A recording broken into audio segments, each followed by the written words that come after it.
your groove. I'm Muskan Ansari. I'm a chartered accountant and a certified management accountant by profession.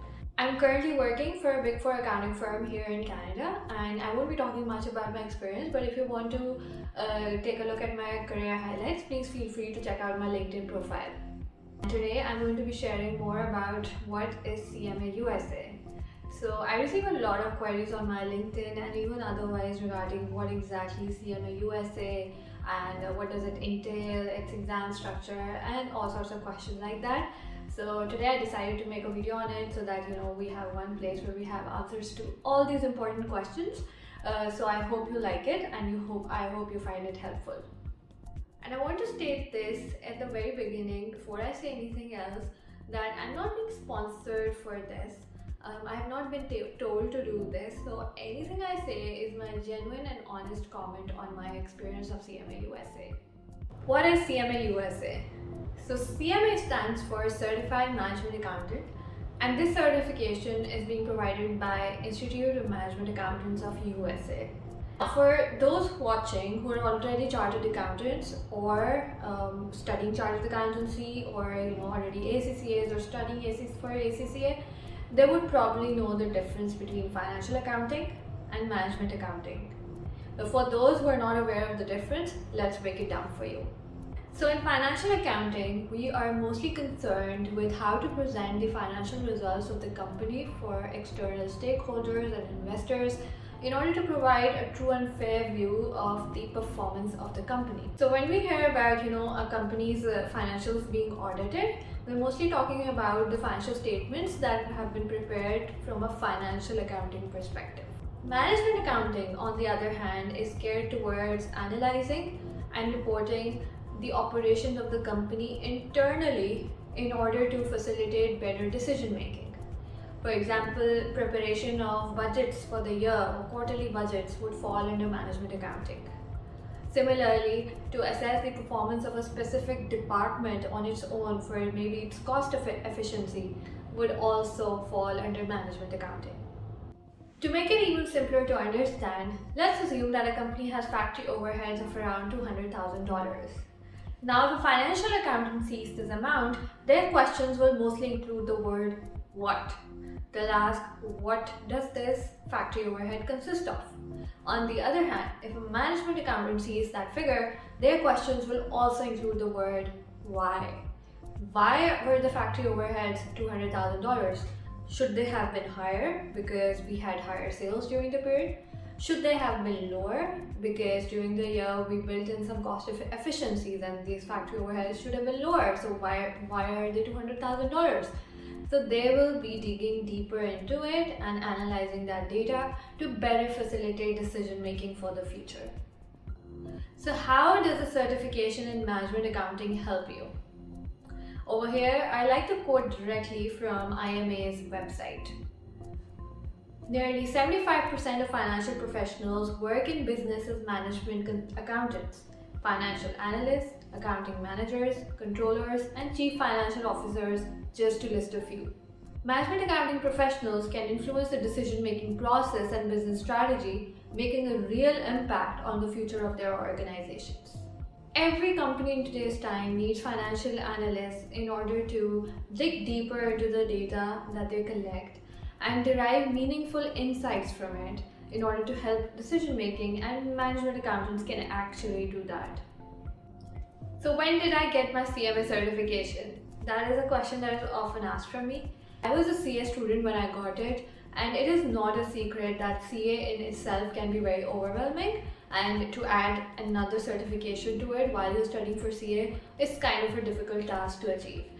I appeared in my CMA exams during the first 1 year of my articleship. I knew that during the first 1.5 years I have no CA exams to worry about. That's when I decided to get my CMA. And effectively, I think I invested 8 months into my CMA. How has CMA USA helped me? First of all, it acted as a great motivation booster for me. Even though I had no trouble in passing my CA exams till then, and I had even had national distinctions in CA exams, the whole thing was going very smoothly. But even then, as compared to CMA, CA was going to take a very long duration to complete.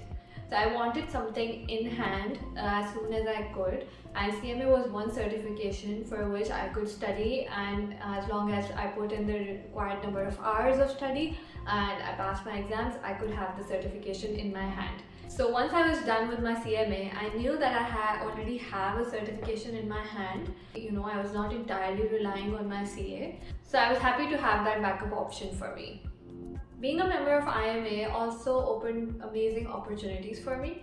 And one of those opportunities was when I was one of the 6 candidates selected from all over the world to participate in the Student Leadership Conference held in Detroit in 2016. The whole thing was fully sponsored, and I went to US even though I remember that my CA final exams were just 2 weeks after that conference. But I decided to take that risk because I knew that it would be an opportunity of a lifetime, and I was right, because over there I got to meet with such amazing people. I connected with them, I learned from them, I'm still connected with them today. So I'm glad I took that decision, and I'm glad that IMA gave me that opportunity too.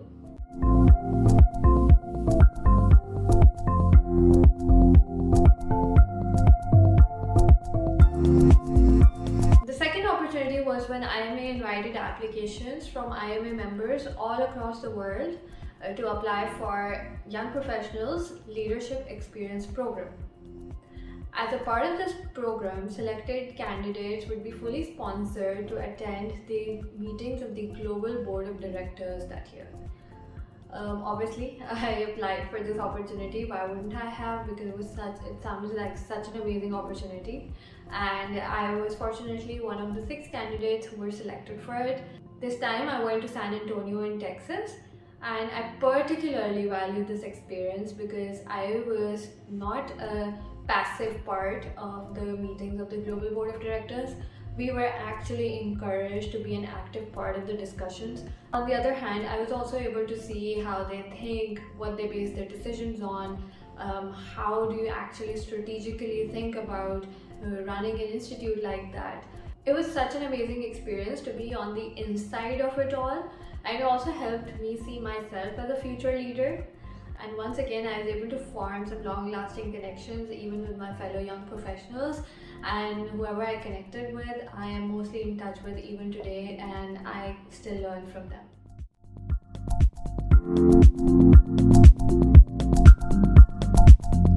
As an IMA member, I also got access to tons of resources like free courses on data analytics, blockchain, and even webinars before COVID times when they were not available so freely and so actively. They would also send a strategic finance magazine every month, which would be kind of like a summary of all the new developments in the accounting world in North America, which was very good to stay in touch with this part of the world while I was in Pakistan, and also kept giving me a very wide perspective on things, and also kept me wondering about the differences between IFRS and US GAAP. So it was very interesting to just stay in touch. What is the CMA USA exam structure? So CMA has 2 parts, and each part covers an extensive range of subjects. So let's look a little more in detail regarding which subjects do they cover. The part 1 is called Financial Planning, Performance and Analytics. And as you can see, it covers around 6 different content areas or subjects. Beside each subject, you will also see that a percentage is mentioned. That percentage refers to the weightage of that subject within that part. Now let's look at each subject area one by one. However, we will not be looking into the detailed content that is covered by each area. We're just taking an overview in this video, and we'll leave the details for an upcoming video. The first area is external financial reporting decisions. In this area, you would be studying more about US GAAP, and it will also cover an area where you will be identifying the differences between US GAAP and IFRS. However, it's not like you will be studying all of US GAAP. They just want to give an introduction to financial reporting and want to make sure that you understand financial accounting in order to make better sense of management accounting. Next, we have the planning, budgeting and forecasting area, the performance management area and cost management area. And these are areas which you truly need to master in order to pass your CMA Part 1. Internal controls is more of a theoretical area in which you mostly get theoretical questions, not numerical ones. So this is pretty easy to follow as long as you have studied all content. And lastly, we have the technology and analytics area, which was recently added to the curriculum in order to meet the changing demands of the new environment. If you are a CS student or an ACCS student and you've already studied one level of cost accounting at your CAF level or CA intermediate level, then you're probably going to be already aware of most of the concepts that will be introduced in CMA Part 1. What will be new for you is obviously US GAAP and some part of technology and analytics. When I was studying for Part 1, I was already done with CA Intermediate or CA CAF level. Therefore, I think that Part 1 was easier for me as compared to CMA Part 2. So now let's look at what does CMA Part 2 consist of. The first component is financial statement analysis and has a weightage of 20%. This is relatively similar to what we already do, like the basic financial statement analysis, which includes ratio analysis of financial statements, the vertical analysis and horizontal analysis, but there will also be some new concepts that will be introduced here. The second area is corporate finance, which will be covering topics like valuation of financial instruments, working capital management, and other international finance related concepts. The third area would be decision analysis, which will be covering concepts like break-even analysis, marginal analysis, and even discussion on pricing methodologies used by companies. The fourth area is called risk management. It has a weightage of only 10% and it is a theoretical area, so it is a very good point scoring area. Investment decisions is just like the name suggests, deciding regarding investments, which involves concepts like calculating net present value, internal rate of return, payback periods, etc. And lastly, you have the professional ethics area. And as you know, maintaining professional ethics is one of the most crucial part of being an accountant, whether a public accountant or a management accountant. Therefore, it's something that we have to stick by once we receive our CMA certification. And it's a relatively theoretical area, so as long as you're aware of the concepts, it's nothing to be worried about. On IMA's website, you will find the content specification outline, for which I'm also leaving a link in the video description box below. That outline is basically the syllabus that is covered under each of these areas that we discussed just now. I will not be going into detail in that syllabus. However, if you want, please let me know in the comments and I can cover it in any upcoming videos. CMA exams are held in 3 testing windows. The testing windows are January, February, May, June, and September, October.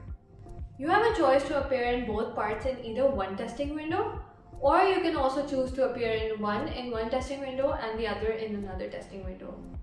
The exams are all held on a computer at the testing center location that you were provided with, and there is nothing handwritten in the exam.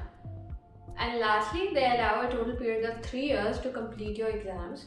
So for example, if you appear in part 1 and pass it, you have to pass your CMA Part 2 within the next 3 years.